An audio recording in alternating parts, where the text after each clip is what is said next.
ជំរាបសួរពុកម៉ែបងប្អូនសូមស្វាគមន៍មកកាន់ Channel ប្រាប់ឆ្នោតយួនជារៀងរាល់ថ្ងៃ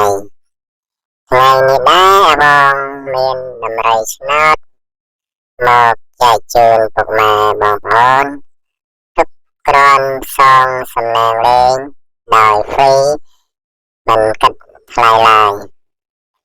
តែមុននឹងឈានដល់ការឲ្យដំរីឆ្នោត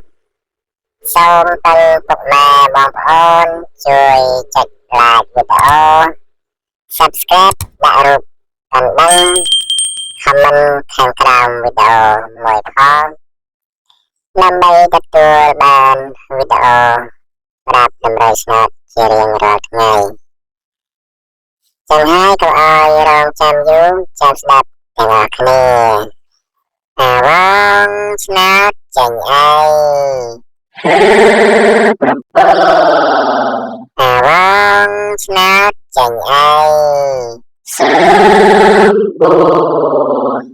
អាវងឆ្នោតចេញអី748